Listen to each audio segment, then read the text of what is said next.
Cam Edwards of Bearing Arms on how 2024's gun politics have solidified. That and more on this episode of the Weekly Reload Podcast. No, the devil's got no hold on me.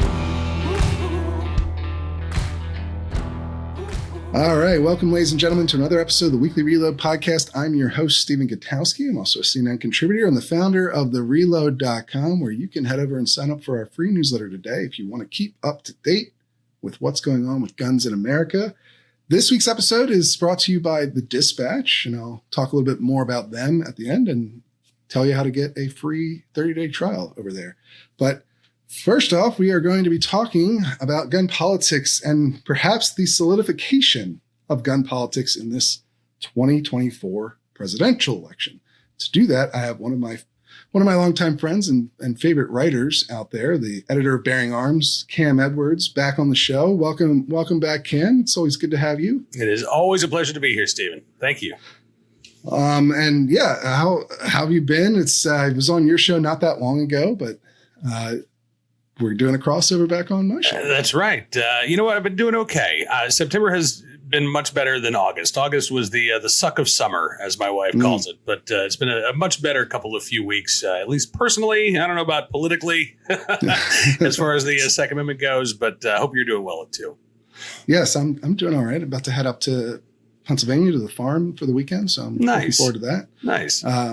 But speaking of the last few weeks politically, I think what's been interesting to see is that we've had a number of developments where you and I have even talked about this the last time you were on, but there were some things that have happened that could have shaken up the race, that could have really flipped things around, moved things in one way or the other. First off, Donald Trump there was another assassination attempt. It didn't get quite as far as the first one, thankfully, but another potential pivot point, perhaps. Nice alliteration there. I was going to say so myself, but obviously a dark thing, but luckily didn't result in anything horrendous. But it also didn't seem to change much. And then we also had another terrible thing: a school shooting in Georgia, 4 people killed, significant high-profile event, which is what we've talked about might change the public's attention and might change the candidates' positions. And so far, what we're seeing, both through polling and what the candidates are saying on the trail, it actually hasn't done any of that. We haven't seen a significant uptick in people saying that guns are their top issue in the race. And we've seen the candidates actually kind of coalesce around 2 talking points each, right? Donald Trump says, and he's done this several times this week alone, I think on Gutfeld, the Fox show, and then at a rally this week, he said, gun owners don't vote. Common thing he's been saying. He said this about a couple of different groups, right? Evangelicals, Jewish people, gun owners. He's saying, like, you guys need to vote. You don't vote at high enough rate. If you did, you'd win, right? That's sort of one of his messages that he's been saying for months. And then the other one is that Kamala Harris wants to take your guns. Common message that he's adopted since she became the top of the ticket, largely based on her previous support for mandatory buybacks of AR-15s and other firearms. And then Harris herself, to counter that last point, has taken to saying and emphasizing that she's a gun owner, that her running mate's a gun owner. She doesn't want to take anyone's guns because of that, but she wants 3 specific policies, which is universal background checks, a red flag law, and assault weapons ban, presumably on sales. But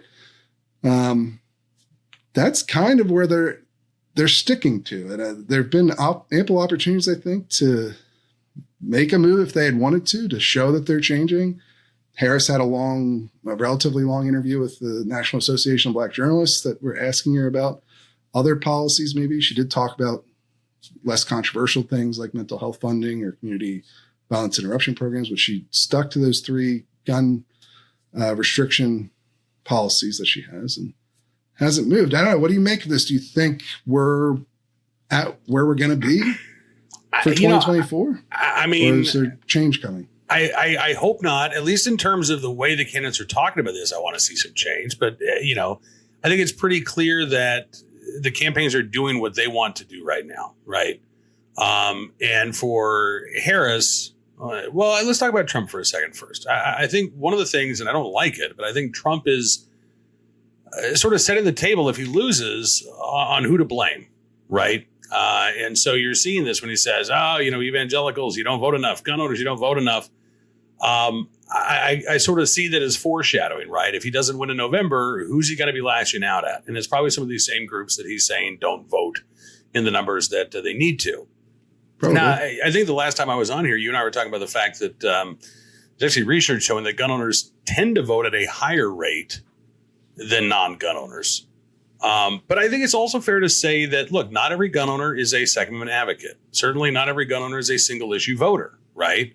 Right. I've had these conversations with Scott Bach, the head of the Association of New Jersey Rifle and Pistol Clubs, who has said, look, we've got 1 million gun owners in New Jersey. If they all voted with the Second Amendment as their primary issue, then we could defeat all of these gun control laws. We wouldn't have an anti-gun legislature. Right. To be fair to Trump, that's a talking point that's been out there. He's not the first one to say something like this. Right. And so, that is the thing, though, right, is that not every gun owner is a Second Amendment voter. There may be other issues. The economy is driving, I think, this election on both sides. Yeah. So I'm sure that there are plenty of gun owners who say, listen, I'm concerned about my right to keep and bear arms, but I'm even more concerned about being able to put food on the table or a roof over my family's head, right? Or concerns about democracy or whatever. Like there are things that rate higher than guns in every poll that you look at. And but, the real driving point for why gun owners have been politically powerful over the decades is that they have a tendency to vote more often on guns than perhaps a lot of other people. And you can see this in things like ballot initiatives, right? That's kind of where like the mainstream take on gun owners as a voting bloc is that, you put up universal background checks on a ballot initiative, and while it might poll at 80+% support, it could still fail and has failed in places like Maine, or if it works, it's only just barely getting over the line, like in Nevada. And that's usually where people view the power dynamic of why gun owners matter as a voting bloc. Right. And I think that's, it's actually really interesting when you talk about that, because we don't have a lot of gun questions on the ballot this year. I think there's maybe one referendum out there. Right. But, we're seeing a lot of referendums on abortion, for example. And even in red states, these abortion measures that are, generally pro-abortion, or at least pro-access, right, are doing pretty well in the polling. We'll see what happens again on election day. But, when you look at, these, pro-access referendums polling at over 60% in states like Florida, which is a pretty red state, right? I know that flummoxes some people. Well, how is that happening? Well, clearly there are some Republicans who are not towing the Republican Party line when it comes to restrictions on abortion. And I think we see that same thing when it comes to people who have the opportunity to vote on these Second Amendment issues in states like Maine or in Oregon, where, Measure 114 passed by 50.1% of the vote in a very reliably blue state, right? That was not as popular as you would have expected based on, Oregon's reputation as a really progressive state. So to me, that actually tells me that, Americans, when they don't just have a binary choice in terms of, okay, what party am I going to vote for? What candidate I'm going to vote for? But when they actually are able to vote on issues, I think we see that we're actually not as divided in some cases as, sure, the media and politicians want us to be. And that includes on our right to keep and bear arms, which I think is more popular than what Democrats want to give it credit for, and even what we see in some of these, public opinion polls. Yeah, and you can see that reflected in some of what Harris is doing now, which we'll get to. Very much so, yeah. But I think her campaign is zeroed in on that concept that you're describing, and it's one of the reasons why has the messaging she has right now. But as far as Trump goes, this idea that gun owners don't vote, well, I mean, if that is something that you are concerned about as a candidate, and you're the pro-gun candidate of the two, wouldn't that incline you to want to offer them more reasons to turn out to vote? Now, his reason is basically just that Harris is much worse than he is on guns, which is, I think, from a policy standpoint, probably if you're a pro-gun person, a pretty easy argument to make that that's true. But, you know, shouldn't he be trying to double down on policy promises or like anything along those lines, like to give people reasons to come out and vote, or at least shake off some of the doubts people might have around like his previous comments he made on red flag laws or stop and frisk or the bump stock ban, things like that. He hasn't put any effort into doing that. He's just kind of saying, you guys don't vote enough and Kamala wants to take all your guns. Yeah. I mean, listen, I think the stop and frisk stuff is just a part of his, you know, pro law and order philosophy. I don't agree with it. I think stop and frisk is a terrible way to try to, you know, quote unquote, take guns off the street. There was just a report from the ACLU, I think it was in DC, showing that 99 out of 100 stops, no gun was found, no weapon was found. Right. It's so also you got a based on this 99% fail rate. Right. And it's based on the base level policy that just having a gun on you is a crime. That's exactly why right. Or at least cause for suspicion. Yeah. Right. Because in New York, where it was implemented, there you couldn't legally get a concealed carry permit at the time. And right. That was sort of the basis of it. But yeah. But, you know, on things like, I think, you know, one of the areas where I think it would be natural for Trump to provide a little bit more substance would be on right to carry reciprocity. This is something where, you know, Tim Walz has, you know, is on the record proudly opposing right to carry reciprocity, which is a weird thing. It's also an issue that's been coming up in court cases in Massachusetts recently. You know, New York City recently said, okay, we're going to allow for people to apply for a non-resident permit because we're afraid we're going to get sued. California, the Attorney General's office is talking with CRPA attorneys because, you know, the judge in, I think it's a CRPA versus LASD, said, there's got to be some way for non-residents to be able to carry rather than recognition. You know, it looks like, okay, well, non-residents can apply for a California license. So, you know, from a practical perspective, that's not really feasible, right? If for me to be able to carry in Massachusetts, I'm supposed to apply for a non-resident permit, which means I have to travel to Massachusetts and sit down for an in-person interview. I have to find a firearms instructor either in Massachusetts or in Virginia that offers the Massachusetts course, which is probably going to necessitate me taking a second trip up to Massachusetts. That's not practical, right? So I think Donald Trump could talk about that. Why do our rights stop at the state line when it comes to our right to bear arms? It's something he's supported in the past on occasion. Like he's come out and said, I would sign a bill like this on multiple occasions, actually. It's just not something that he ever emphasizes anymore. Or I think, why not make that part of your repertoire when you talk about guns? Like here's some, you know, like I wish gun owners would vote more. If they voted more, we'd win all the time. And Harris wants to take your guns. And also here are the things, here are contrasts between us. If you do show up and vote, here's what you get, right? You get national right to carry reciprocity. I think he could talk about, you know, Harris's ill-defined ban on so-called assault weapons, right? We don't know the specifics of this, but we know she says she wants to ban assault weapons. Donald Trump, I think, has a very natural argument. You know, look, I've been the subject of 2 assassination attempts in the last 2 months, right? In which semi-automatic long guns were used. I don't want to ban those guns, and here's why, right? And then lay out, it's the person, it's the access to mental health, it's all that.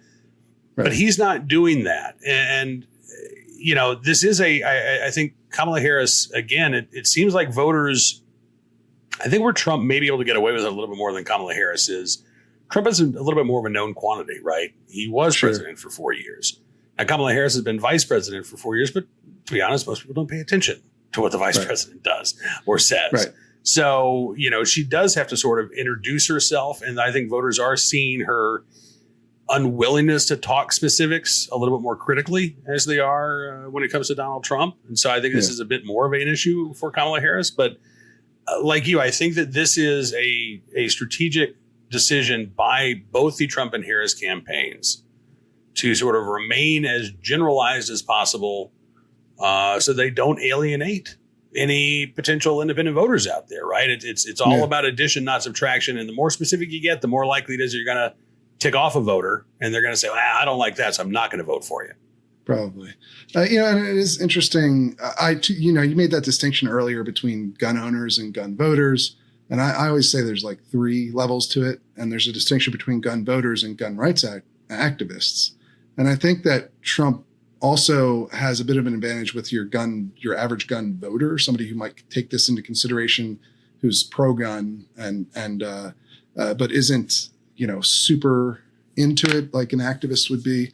Because those people mostly just don't want new gun laws, I think, that's the tenor, the feeling you get. They don't want something that's necessarily going to affect them and their particular, the guns that they own.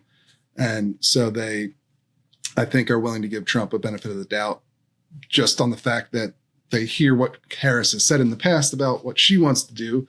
And even, the current, assault weapons ban is still a pretty far left thing to be running on as a presidential candidate. It really wasn't something that you did as a Democrat, even like Obama never ran on that himself. And, Biden did to some degree, but it is a relatively new. And my only point there is she hasn't walked back that far, I guess, but she's walked back, but not, she's still in a pretty, it's become more mainstream in the Democratic Party, but it's still fairly left. They've moved left on the issue. So, I think Trump benefits from that. Like that is what a lot of gun voters want, is just no new restrictions on their, the guns that they value.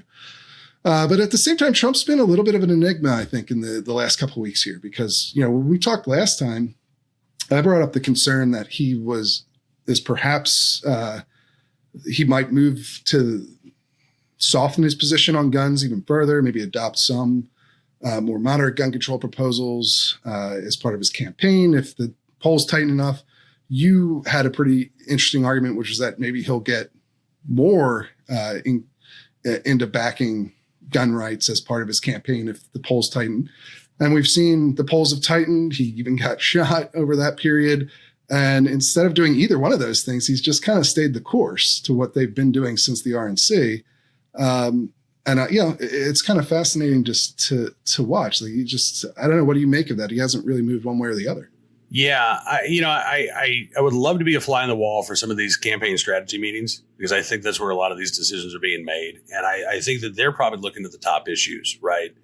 And as you say, guns is not a top issue for a lot of voters right now. It is the economy, it's immigration, even abortion is polling higher as an issue than guns. Crime is up there as well. So when I look at what Trump is talking about, I see that he's talking about the things that are really up there in the top 1, 2, 3 positions in terms of, what are the things that voters are most concerned about right now. And in that respect, he is he is softening his views on abortion compared to what we're hearing from a lot of other Republicans. Even things like, marijuana legalization, right? He came out in favor of the question in Florida. Ron DeSantis is opposed to that. So there's been some, friction there back and forth. I suspect, again, that a lot of that is driven by just the strategy makers. And, they're telling Trump, I presume, you've got the gun vote locked down. Here's where you need to be focusing to try to peel away those undecideds, to try to, the persuadables. That's where you need to be spending your time and energy. Yeah. Whereas for Harris, I think it's again about, I think it was Gallup that reported, I think I saw this in the Wall Street Journal this week, but 29% of Democrats say that they own a firearm now, which is the highest number that it's been in a couple of decades anyway. And so Harris, I think, is, you noted this as well, sort of making this conscious appeal to those left-leaning gun owners of, hey, you can feel comfortable voting for me, right? I just want a few things, including, an assault weapons ban, which I think is a turnoff even for a lot of Democratic voters. If you go to liberal gun owners on Reddit, you'll see there are a lot of people who are, holding their nose and voting for Kamala because they don't want to vote for Trump and they don't like all of her positions, but okay, she's the Democrat, she's a better choice for me than Trump is. That's their perspective anyway. That does feel like the play, right? Yeah. And I think you're right about the voter interest driving a lot of this. Like, there's been all these events that could have shook up the race, but really haven't from voters' perspectives, at least from the polling that we have. They put guns, and I would say this is where guns normally are in these kind of top issue polls. They're right in the middle there. They're not usually aren't a top issue for most voters, and they usually aren't the very bottom issue, although sometimes it fluctuates between those two. You can see guns get up into that top issue, and you can see them fall down to the bottom issue. But usually they stay in that middle, and we have not seen them move this year. And I think it's probably due to the lack of high profile gun violence this year. There just haven't been a lot of mass shootings. There hasn't been a lot of focus on this. But it's still something that matters to most voters. Gun policy still matters to most voters, and it still can make a difference. And I think the Harris campaign to look at the other side, like you just mentioned, what they're trying to do is not to convince gun rights activists that most engaged level of your gun owner who votes, but the gun voter, somebody who owns guns, cares about policy to some degree in their vote, but doesn't have it as their top issue, is a little bit unnerved by Kamala Harris. Maybe they don't like Trump for any number of reasons, right?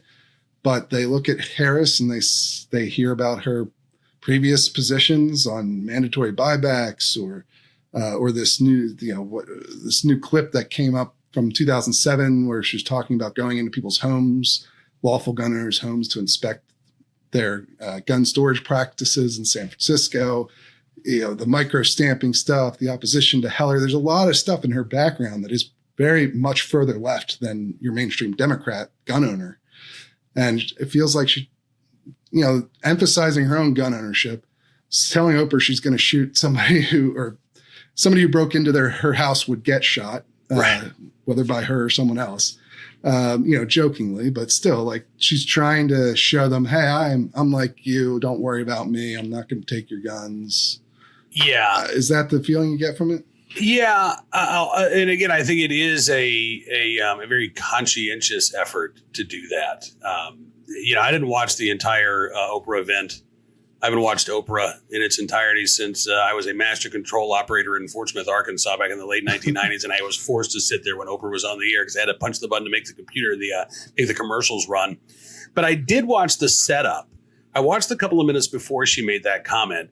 And it was really weird to me, Stephen, because, she had the parents and a student from Appalachian High on. Yeah. And so it was this very emotional segment. I think Shannon Watts was sitting right behind the couple. If it wasn't, it was a Shannon Watts lookalike.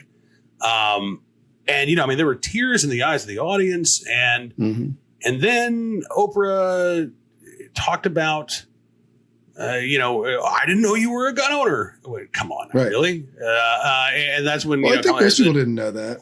Right? She said it 5 years ago. She did say it, but I didn't remember. I don't know about you. I totally forgot. Okay. That happened. I guess I'm like an elephant. I never forget. But so she brought it up, and then she laughed while she said, somebody comes to my house, they're going to get shot. And the audience kind of laughed too. And it was just this like emotional roller coaster. I'm like, man, how do you go from big tone shift? Right. We've got to do something about these weapons of war that have no place in civil society. I'm going to shoot you if you come in my house, or you're going to get shot if you come in my house. Right. And she said, my staff, you're probably going to. Listen, I think that was a scripted moment. I think that was one of those lines that her team told her, roll that out. This is sort of the natural follow up to, not only am I a gun owner, I'm not taking your guns. You're coming in my house, you're going to get shot. But, what she didn't talk about, and one of the things that's been so frustrating, I don't know if you've noticed this, but there have been so many stories about, here's what we know about Kamala Harris's gun ownership. Snopes even did a fact check in which they said it was true that Harris is a gun owner because she said she is. That was their that was all their evidence, right? Well, she said she is, so it must be true. I don't doubt that she's a gun owner. I will assume for the sake of argument that she is. But I still would like to know some additional questions. Details, I don't need to know what kind of gun she owns or what brand if she doesn't want to give a company the free advertising. I would like to know whether or not the gun she owns is off roster. Yes, exactly. There's some details that really matter in her gun ownership. Yeah. Is the gun that she owns available for the average citizen in California, or is it one of those guns that is only available to law enforcement? I think that's a legitimate question to ask. It is. And again, it's a question that not a lot of reporters are going to know to ask. You would know that because you know California gun laws. You have asked that question. I've asked them for details on the gun, right? Because all we know is that she's claimed to have bought a gun back in 2019. She claimed she owned a handgun. Well, actually, she didn't say that. This is another problem. We talked about this last week's episode when I had Dave Weigel on. Is like a lot of what the Harris campaign has been doing is using background sourcing for stuff. And she was doing this apparently even back in 2019 when she first, because at the town hall event or the event she was speaking at, she said she owned a gun. And she said she owned it because she was a prosecutor and people threatened her, which is a credible, I think, story. That's probably true. I mean, even Dianne Feinstein owned a gun in her younger years along the same reasons, like public figures, especially like law enforcement figures, get threats all the time. So it's not a wild story that sounds made up. But what we know about the gun is from a CNN report in 2019, where it was an anonymous staffer saying it's a handgun she bought for self-defense and that she stores it locked in a safe. And that's all we know. And I don't think she's even mentioned she owns a gun between that 2019 event and the debate. Like, that's what was surprising about it. And that's why I'm not surprised that Oprah was surprised, because I was surprised too. I was like, wait, did we know she owns a gun? Is she just dropping new information in the middle of this debate? But no, she's said it, but she hasn't talked about it much. And I have asked what kind of gun, because like you said, there's things that matter about what kind of gun. Usually it doesn't matter that much. But if she owns a handgun that she bought in, 2000, whenever she was DA, before she became Attorney General, the roster would have been in place. Did she use her law enforcement role as a way of buying off-roster guns? If so, why did she do that? There's a lot of, it could be controversial what gun she owns. Yeah. Maybe it won't be. Maybe it's some on-roster gun that's whatever. Magazine capacity? But, I mean, that matters too, right? Yeah, I do think it is a relevant question to ask. And yeah, I mean, it's just a relevant question to ask. And she should provide more detail, especially because she's making this a significant portion of her campaign now. It is now one of her standard talking points. Since the debate, she has mentioned this every single time guns has come up. She did it in the 6 ABC interview in Pennsylvania, in Philadelphia. Yep. She did it in the National Association of Black Journalists interview. Mm-hmm. The first thing she said. She did it in the Oprah event, which was a campaign event. Mm-hmm. And then she did it the Wired autocomplete interview that just came out today.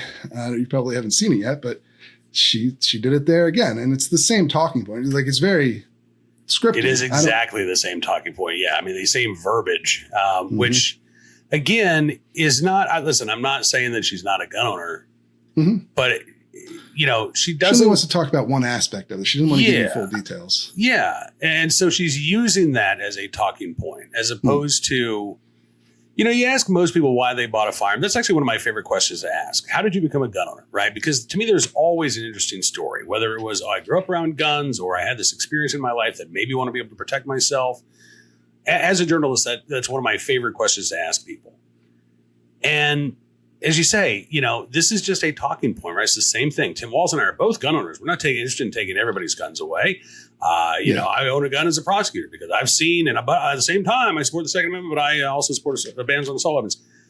I want to hear, okay, was there a specific case? Was there a specific person you put behind bars who threatened your life and you said, man, I can't believe I'm doing this, but I'm going to go buy a gun. She doesn't talk about any of the things that went into her decision to become a gun owner. It's just, I am one. Yeah. And again, I just think that I don't know how much is resonating with that group of gun owners that she's trying to reach. As you say, I'm a gun rights activist, right? So she's not going to reach me. No, and I don't think she's trying to, right? I don't think she is either. But those folks, let's say those millions of Americans over the past 4 years have become a gun owner for the first time. Mhm. right? And maybe they purchased a handgun for self-defense, and maybe Most they don't own people an do. AR, right? I think that's probably the group that she's kind of talking to, those sort of casual gun owners, those people who are gun owners, but they're not Second Amendment activists, they're not Second Amendment advocates, they haven't really gotten into the politics of this yet. I don't even know if that's really resonating with them, because, you know, most of those people who are new gun owners bought that gun for a specific reason. It wasn't that they decided someday, you know, oh, that's cool, why don't I own one? I should go ahead and buy a gun, right? There was a specific reason. It was, you know, the riots that were going on in 2020. It was just the general uncertainty of what the hell's coming next down the road with the pandemic and everything else. Mhm. And there is no emotional resonance with that. She's using it as a way to deflect from her record, as a way, rather than as a way to talk about her supposed support for the Second Amendment and what that means, right? I mean, that's another thing that she says in her standard talking points, that, you know, I support the Second Amendment, but that doesn't mean that I can't support a ban on assault weapons. Right. Okay, well, from what we know about Kamala Harris, just going off of what she has said, in 2007, as you said, the Second Amendment doesn't stop law enforcement supposedly from violating our Fourth Amendment rights and walking into our locked homes to see where our guns are stored.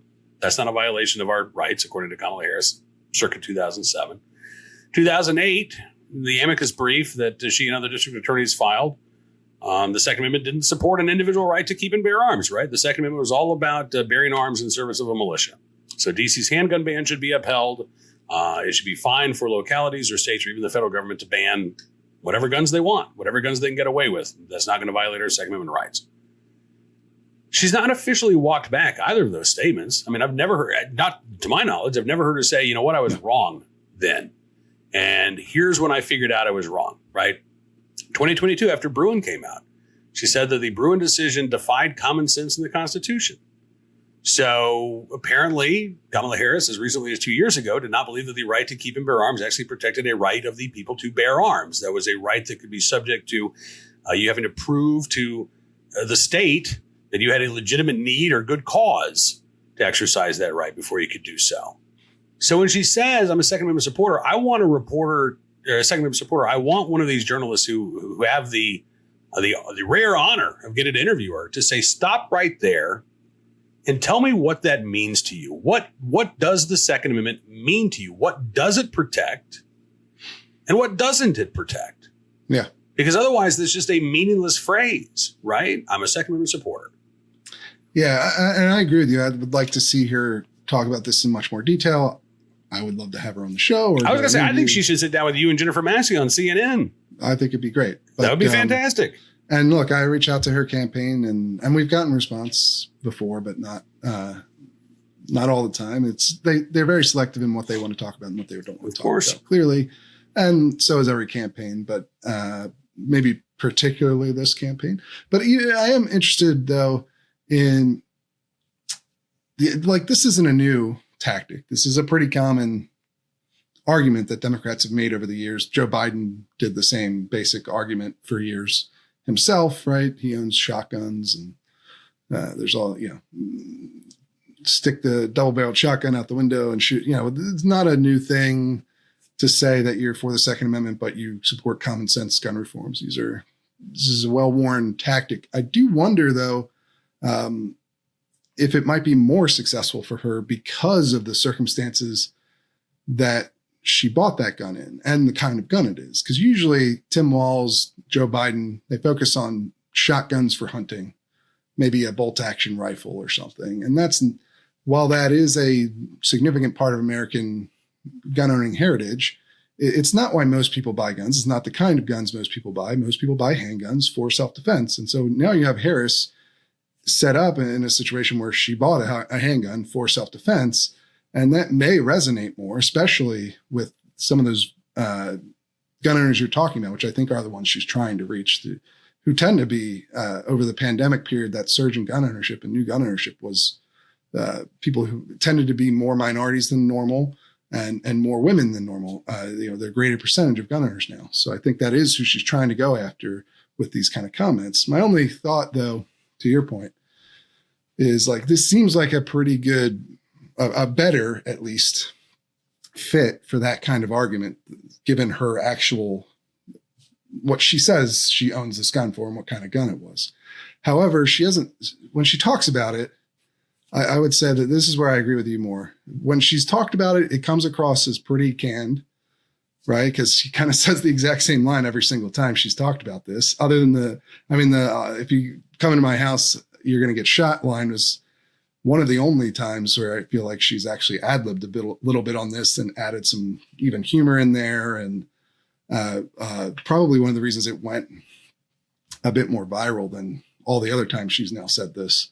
But, you know, I don't know. Do you think it's just because it seems to me like it would fit better. It would work better than Biden or Walz.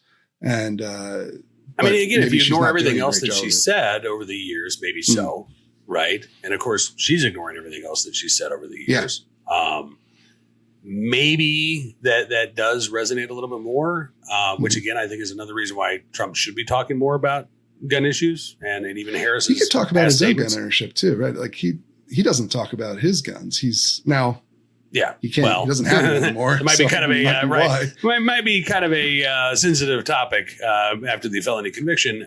Right. So there might be a reason Fair. why. Which is another thing. Like why? Maybe that's another reason for Harris to play up her own gun ownership. But yeah. Sorry, I cut you off there a little bit. But it feels like it could work better. It's not going to convince, like you said, people who are plugged in on this issue and who have strong opinions on gun policy and are pro-gun because of her long history, which she's not.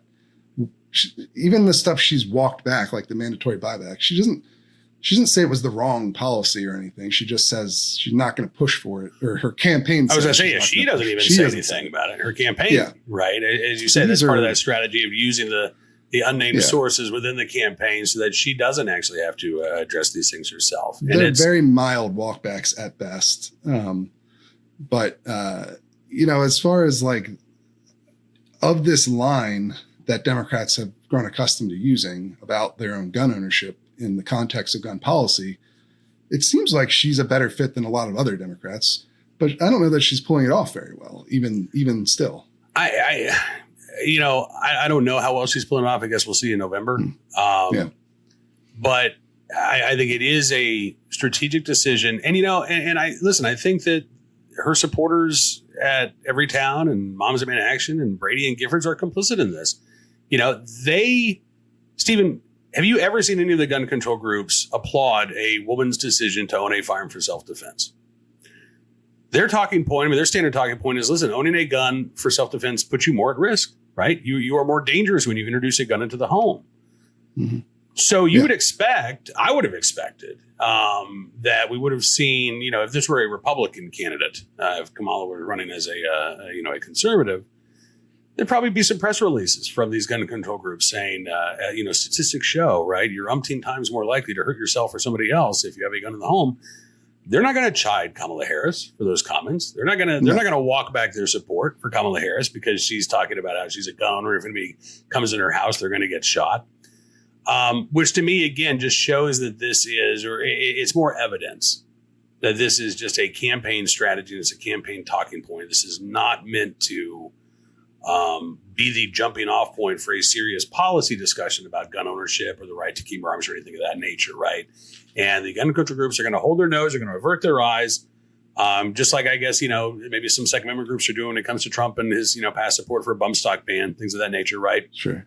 I will say after the stop and frisk thing, you did get what FPC and GOA were both publicly criticizing Trump over those comments. So. Which is good. I'm glad to see. I wrote about it at Bearing Arms as well. So, maybe our side is more intellectual, or maybe, I don't know if you consider your side too. I know that you're a journalist and you don't want to necessarily follow one side or the other, but maybe the First Amendment side is just a little bit more intellectually honest than the gun control advocates on this issue, at least, or in terms of the willingness to call out candidates.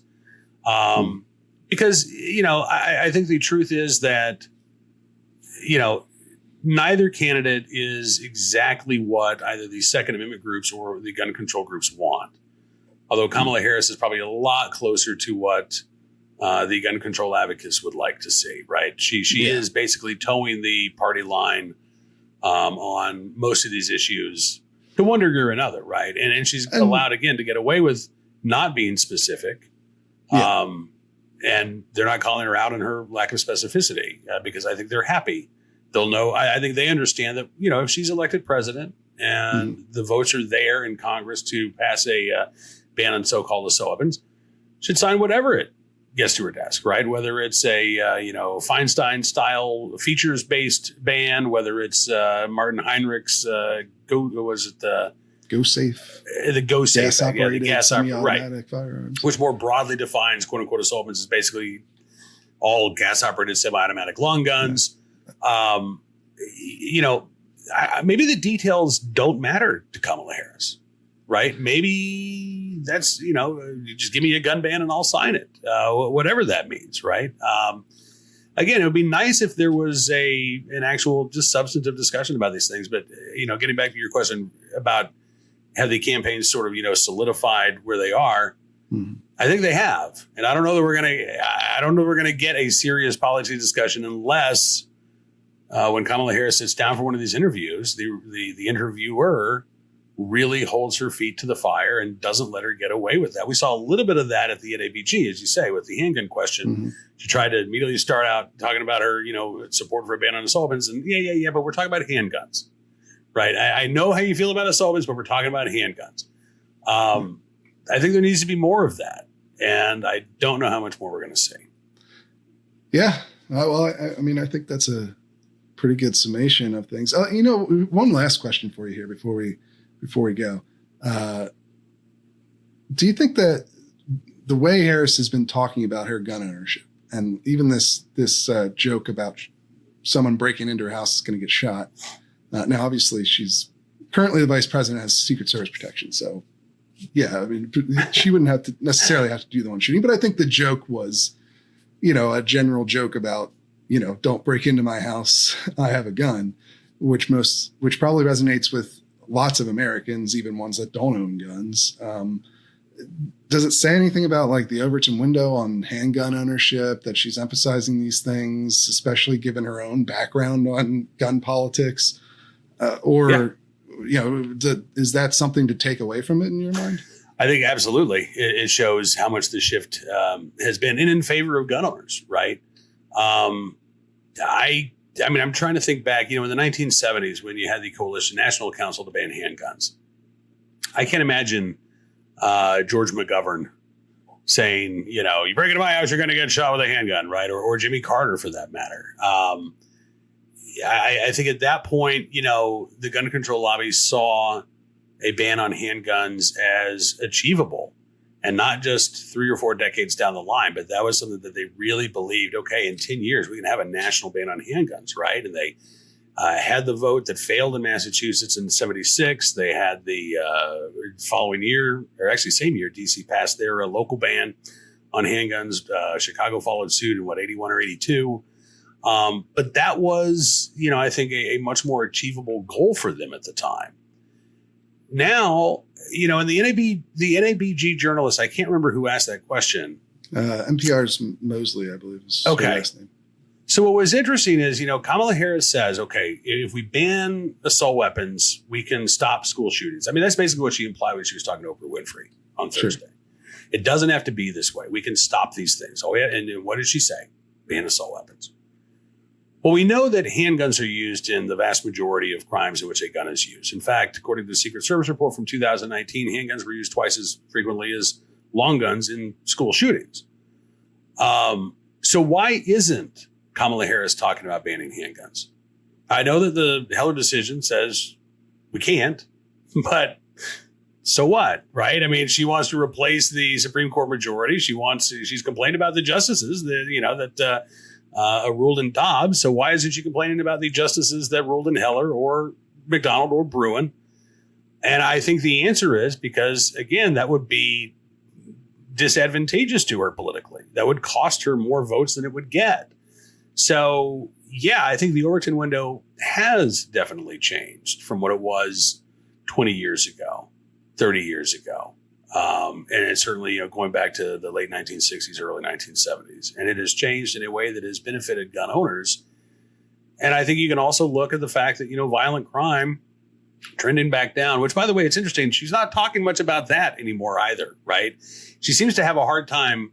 She can either talk about how Joe Biden and I have, dropped crime to the lowest levels or fastest rate in 30 years. or, oh my God, things are awful and we need to ban guns. But she hasn't figured out a way to square that circle where she can talk about the declining crime rates and the need to ban these firearms.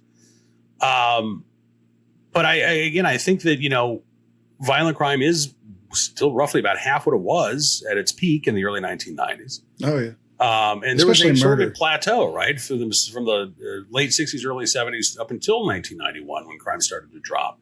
Mhm. We have more guns. We have, loosened our gun laws to some extent.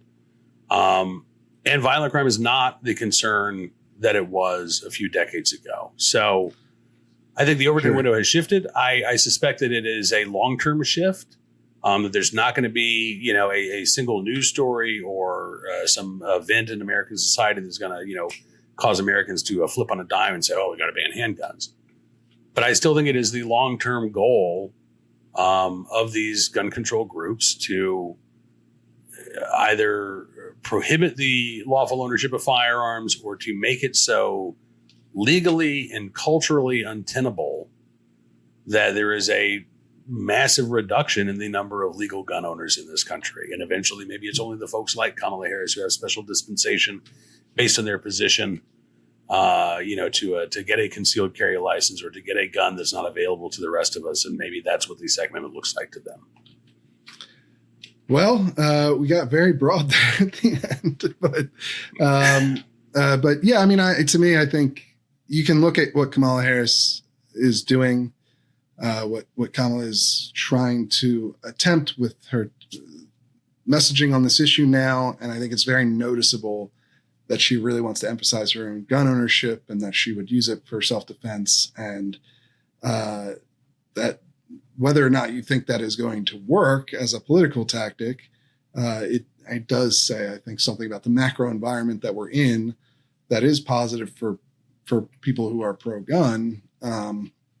Because, yeah, I mean, Kamala Harris, who was saying, like, even if you own guns legally, we're going to come into your, which, by the way, I don't think they ever actually did what she talked about, but it is a very radical position to have, even back in 2007, before Heller came out. And now she's on the trail, talking up her own gun ownership. And that is just a fascinating little tidbit about where the conversation is at. And you're right that the only bans that she wants are on a very specific group of rifles. Now, they happen to be, and they affect more than rifles, but the main focus of them is AR-15s, AK-47s, and which do happen to be extremely popular rifles, but they are not anywhere near as popular as handguns for especially for home defense. So I don't know. It's just one thing I noticed, and I was wondering if you noticed it as well. It sounds like you did. But hey, thanks for coming on the show. For people who want to follow more of your writing, like I do, I read Cam's writing all the time. Where can they do that? How can they do that? What's the best thing for them? Yeah, you bet. Just check out bearingarms.com. We're updating the website 7 days a week. You can also find the Bearing Arms Cam & Company podcast featuring excellent guests like Stephen Gutowski. Monday, I'm not sure when your podcast is going up, but Monday we're going to be talking with retired ATF Deputy Assistant Director Pete Forcelli on the show about some of the latest doings at the ATF, including a potential walkback of the ATF's zero tolerance policy regarding minor infractions that have over the past couple of years anyway been resulting in these gun stores being shut down. It sounds like maybe Dettelbach has been persuaded to back off of that a little bit. So we're going to be talking with Pete about that on Monday. Yeah. That's interesting too, because that's keeping track of what the ATF is doing. I think and what each candidate would do with the ATF is maybe even more important than some of these overarching legislative policies they talk about. That might not be able to get through Congress, right? Yeah. However this election goes, it's unlikely that a lot of these big proposals we argue about all the time can get the 60 votes in the Senate one way or the other. So this sort of what's going on with the ATF, zero tolerance, the executive branch rulemaking, that kind of stuff is where the real action, I think, is perhaps. So I'm going to listen to that one for sure. Awesome. Well, hey, man, thanks as always for the invite. I love getting a chance to spend some time with you. Hopefully we get a chance to do this in person again before long, but happy to come on the show. And we got to get you back on Cam & Company, maybe one day next week. Yeah, absolutely. I'm always down. So looking forward to that. And that's all we've got for you guys this week. Let's head over and hear about our sponsor, The Dispatch. This week, we're doing another ad swap with The Dispatch. We have a free 30-day trial over at The Dispatch for any Reload reader who wants to give them a try. And I think it makes a lot of sense because we tend to focus on the same things. Of course, The Dispatch has, in addition to reporting, a lot of opinion and analysis from big name folks you probably heard of. Steve Hayes, Jonah Goldberg, Ala Pundit. And there's a lot of guys over there that have been major players in the center-right conservative media space for a long time, and who I enjoy reading quite a bit. But in addition to their opinion and editorial work, they have a distinct focus on facts-first reporting, on hard news, in the same way that we do here at The Reload.